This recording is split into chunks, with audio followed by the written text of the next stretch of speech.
이렇게 단번에 합격한 건 처음이어가지고 그래서 좀 어떨까 합니다. 아무튼 좋은 만남 또 열심히 해서 좋은 집 지어볼 수 있게끔 노력하겠습니다.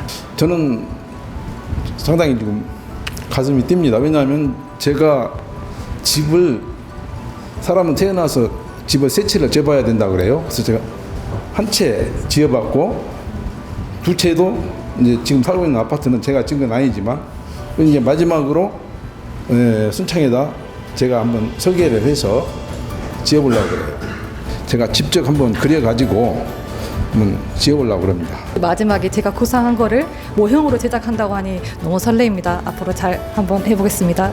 저는 이번에 이 강의를 신청한 이유 중에 꼭 집이 아니라 건축 전반에 관한 지식을 조금 구체적으로 쌓고 싶었어요. 그래서 너무 좋은 거는 이쪽 분야의 전문가들께서 직접 강의를 해주신다고 해서 너무 감사하고 또 기쁘게 강의를 듣게 되었습니다. 저는 초등 교사입니다. 근데 요즘 아이들이 너무 말을 안 들어서 힐링을 하려고 목공에 좀 취미를 갖고 집 짓기를 하다가 이 소식을 듣고 나도 한번 내 집을 꾸미고 한번 만들어 보고 싶다. 특히 이제 은퇴해서 애들 없는 곳에 시골을 해서 좀 여유롭게 좀 지내보고 싶은 마음에 이 강의를 듣게 됐습니다. 저는 초등학교 1학년 때, 개인적으로 초등학교 1학년 때 저희 아버지가 집을 새로 지으셨어요. 그래서 설계 도면을 가지고 온 걸 보고 너무 신기해서 인형놀이를 하지 않고 집 그리기를 하면서 놀던 유년 시절을 보냈습니다. 쭉 돌이켜보니까 제가 결정권 없이 6개의 집에서 또 제 결정권을 가지고 6개의 집에서 살았더라고요. 제 마지막 집을 이 시간을 이 기회를 통해서 제 마지막 집을 한번 꿈꿔볼까 합니다. 지금까지 좋은 아파트에서만 살아봤는데 젊은 건축가들에게서 미래의 새로운 주택, 주거 형식 같은 데서 새로운 방식을 찾을 수 있는 방법이 궁금해서 왔습니다. 집 짓는 것은 제가 지금 서울 양평이라든가 제주도 타운하우스 같은데 구경을 많이 다녔어요, 발품을. 그래서 이제 그래도 좀 건축 박람회 할 때 책도 많이 사서 봤거든요. 근데 전혀 개념을 못 잡겠더라고요. 그래서 이제 이런 기회를 통해서 어떤 내가 꿈꾸는, 내가 원하는 어떤 집을 한번 지어보고 싶어서 참여하게 됐습니다. 어떻든 이 교육이 다 끝나고 나면 그 아내를 닥달을 해가지고 집을 하나 사달라고 저는 새로 짓는 것보다는 있는 것을 고치고 싶어요. 그 집이 가지고 있는 역사를 그대로 온전하게 간직하면서 제가 고쳐서 이렇게 거기에 같이 묻어가는 그런 것을 저는 더 바라고 있거든요. 그래서 그런 목조 주택이나 그런 것들을 수리를 할 수 있는 것을 좀 배워볼까 해서 들어왔었는데 어떻든 여기서 차츰차츰 나가는 그런 첫 계기가 되지 않을까라는 생각이 합니다.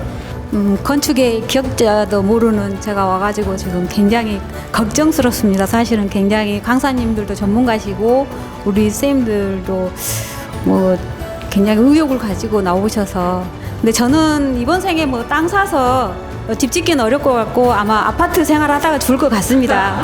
근데 다만 과연 내가 원하는 어떤 집에 살고 싶은지 제 자신이 어떤 집에 살고 싶은지 항상 생각하거든요. 그리고 이거를 모형으로 만든다고 하니까 이번 기회에 한번 내가 살고 싶은 집을 모형으로라도 한번 지어보자, 대리만족해보자 라고 나왔습니다. 여러 고운 뜻을 가지고 계신 선생님들 앞에서 그냥 우연히 아침에 신문을 보고 이게 있어서 숨 쉬고 싶은 마음에 QR을 찍고 신청을 했는데 되게 운이 좋았습니다. 앞에 선생님 두 분이 연락을 계속 안 받으셨다고 그래서 제가 저에게 기회가 마지막으로 온 것 같다고 하셔가지고 일단 하겠습니다 하고 왔는데요. 열심히 배우는 건 잘합니다. 근데 마지막에 만드는 게 있어서 만드는 걸 잘할 수 있을까는 좀 걱정은 되지만 재밌게 저만을 위한 공간을 한 번은 만들어 보고 싶었습니다.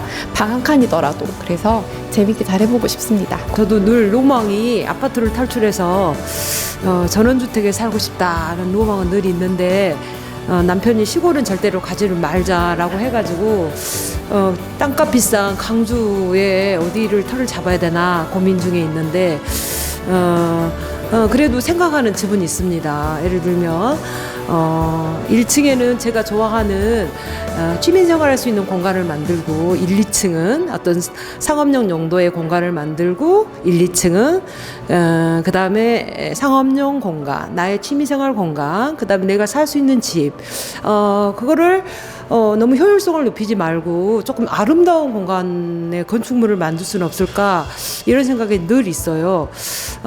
최근에 서울에서 그 토마스 헤더윅 스튜디오 전시가 있던데 그 전시는 너무나 정말 그 흥분되게 했어요. 이렇게 아름다운 건축을 만들 수 있고 그 지역의 생태와 문화와 역사를 충분히 살려내면서 창의적인 공간을 만들 수 있는 건축물이 있다라는 것이 너무 설레고 흥분되게 했었는데 마침 이 건축 강의가 있어가지고 저는 시민자유대학 그거 홍보물 보고 왔는데요. 정말 금방 신청했습니다. 바로. 네, 그래서 그만큼 열망이 가득한데 열심히 한번 해보겠습니다. 이제 새로 집을 짓는 건 좀 쉽진 않겠고 있는 집을 어떻게 사서 좀 이렇게 구조를 좀 제가 원하는 대로 한번 해보고 싶은 열망이 아주 좀 1, 2년 전부터 있어서 이번 기회에 조금 어떻게 많이 배워서 참조를 해보고 싶습니다. 어쨌든 이런 만남 너무 고맙습니다. 우선 저는 오감만족을 할 수 있는 그런 집을 한번 짓고 싶은 생각이 들어요. 그러면서 여생을 지내다가 손지한테 그 추억과 그리움을 같이 안겨줄 수 있는 그런 집을 좀 짓고 싶습니다. 우리 다들 이야기를 들어보니까 거창하게 플랜을 가지고 오신 분들이 많으신데 저는 와이프가 신청해가지고 얼떨결에 왔습니다. 사실은 한번 들어봐서 유익한 시간이 다들 되셨으면 좋겠습니다. 감사합니다. 저는 원래 시골에서 살고 그래서 시골로 가려고 조그만 집을 장만했거든요. 할아버지가 사시던 집인데 한 50년 이상 된 집이어서 그 집을 그대로 보존을 하면서 그냥 리모델링해서 살아야 될 것인지 아니면 다시 지어야 될 것인지 고민하던 중에 이 강의를 알게 돼서 왔거든요. 하여튼 열심히 배워가지고 좋은 방향으로 가도록 노력하겠습니다. 삶을 디자인하는 집짓기 1, 2, 3강 강의를 맡게 된 이원규라고 합니다. 건물 설계를 처음에 실습하는 데 있어서 가장 중요한 게 대지를 선정하는 겁니다. 그래서 대지 선정하는 거에 관해서 1, 2, 3강 강의를 제가 맡게 되었고요. 1강에서는 먼저 대지 위치를 선정하는 겁니다. 그래서 여러 가지 조건들에 맞춰서 대지 위치를 선정하고 그다음에 2강에서는 그 주어진 대지의 주변 환경을 분석해서 어떻게 배치를 해야 주변 환경에 맞게 배치할 수 있을 것인지 고민을 해보고 3강에서는 주어진 환경에 맞춰서 이제 배치를 해보는 단계입니다. 그래서 이 배치를 해서 결과적으로 좋은 평면이 나올 수 있게끔 같이 머리를 맞대고 고민하는 시간입니다. 이 강의를 통해서 기본적인 건축 용어부터 해서 그 대지를 선정하는 데 있어서 배치하는 데까지 도움이 많이 되었으면 좋겠습니다.